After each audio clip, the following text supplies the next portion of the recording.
কবিতা পরিচার তোমরা যেখানে সাত, লিখেছেন জীবনানন্দ দাশ।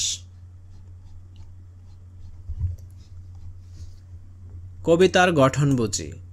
তোমরা যেখানে সাত কবিতায় অন্তমিল আছে কিনা, তাল দিয়ে পড়া যায় কিনা, শব্দরূপের পরিবর্তন ঘটেছে কিনা, কোনো স্তবক আছে কিনা, পড়ার গতি বা লয় কেমন এবং উপমার প্রয়োগ হয়েছে কিনা, এসব নিয়ে সহপাঠীদের সাথে আলোচনা করো। চলো এখন আমরা এর অ্যান্সার স্ক্রিপ্টে চলে যাই। কবিতার কাঠামো বুঝি। তোমরা যেখানে সাত। তোমরা যেখানে সাত কবিতার চরণের শেষে অন্তমিল রয়েছে। এই অন্তমিল বিশেষ ধরনের বা সনেট কবিতায় থাকে। যেমন তোমরা যেখানে সাত চলে যাও, আমি এই বাংলার পারে রয়ে যাব, দেখিব কাঁঠাল পাতা ঝরিতেছে ভোরের বাতাসে, দেখিব খইরে ডানা শালিকের সন্ধ্যায় হিম হয়ে আসে, ধবল রুমের নিচে তাহার হলুদ ঠ্যাং ঘাসে অন্ধকারে। এখানে প্রথম লাইনের পরে এর সঙ্গে চতুর্থ লাইনের অন্ধকারের শব্দের মিল রয়েছে। আবার মাঝখানের দ্বিতীয় ও তৃতীয় চরণের বাতাসের সঙ্গে আসে শব্দের মিল রয়েছে। তো দ্বিতীয় চরণটা হলো এইটা, এই যে এতটুকু পর্যন্ত, এর শেষ শব্দটা হলো বাতাসে, এবং তৃতীয় চরণটা হলো এইটা, এর শেষ শব্দটা হলো আসে। তো বাতাসে এবং আসে ধ্বনিগত কিন্তু মিল রয়েছে, অর্থাৎ প্রথম চরণের সঙ্গে চতুর্থ চরণের এবং দ্বিতীয় চরণের সঙ্গে তৃতীয় চরণের অন্তমিল লক্ষ্য করা যায়। কবিতার শেষ স্তবক ছাড়া পুরো কবিতাতেই এই অন্তমিলের নতুনত্ব লক্ষ্য করা যায়। কবিতাটি তাল দিয়ে পড়া যায়, তবে তালের ব্যবধান দীর্ঘ।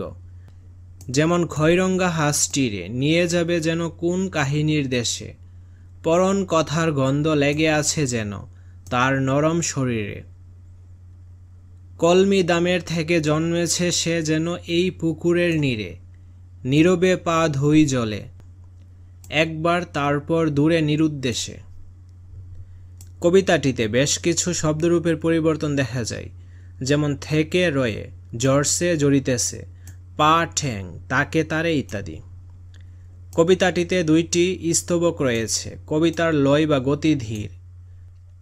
কবিতাটিতে উপমার ব্যবহার আছে, যেমন সাদা শাখা ধূসর বাতাসে শঙ্খের মতো কাঁদে। এখানে চুরির শব্দকে শঙ্খের সঙ্গে তুলনা করা হয়েছে। জীবনের সাথে কবিতার সম্পর্ক খুঁজি। তোমরা যেখানে সাত কবিতার আলোকে নিচে কয়েকটি প্রশ্ন দেওয়া হলো।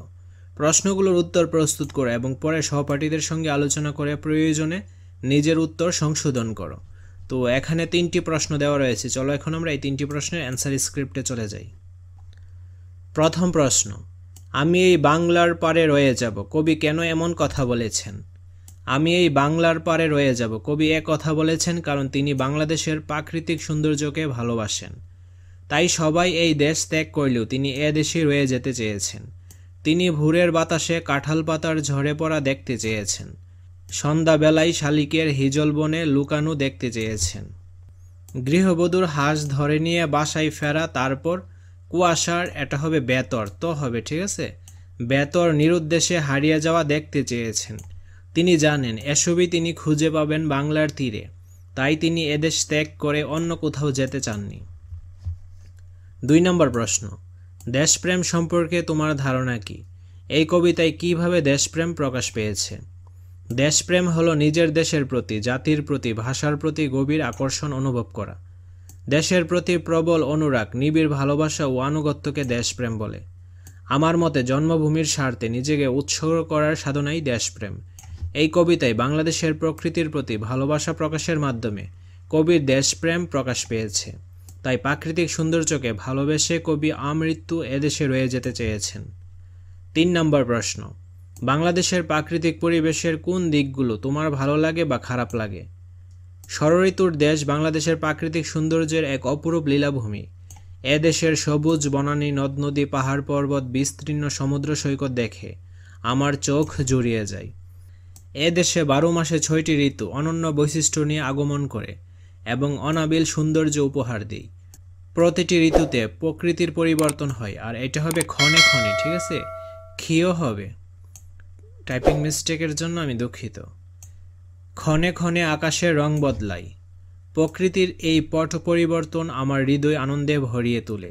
গ্রীষ্মে প্রচণ্ড রোদের সঙ্গে ছাতিমেয় স্নিগ্ধ ছায়া, বর্ষার হৃদয় আকুল করা বর্ষণ, শরতের স্নিগ্ধ সাদা কাশফুল আর নীল আকাশ, হেমন্তের নতুন ফসলের গন্ধ, নবান্ন উৎসব, শীতের রিক্ততা, পিঠেপুলি খাওয়ার ধুম আর বসন্তের ঝিরিঝিরি বাতাস আর রঙিন প্রকৃতি আমার এ দেশের প্রকৃতির প্রতি ভালোবাসা বহুগুণে বাড়িয়ে তোলে।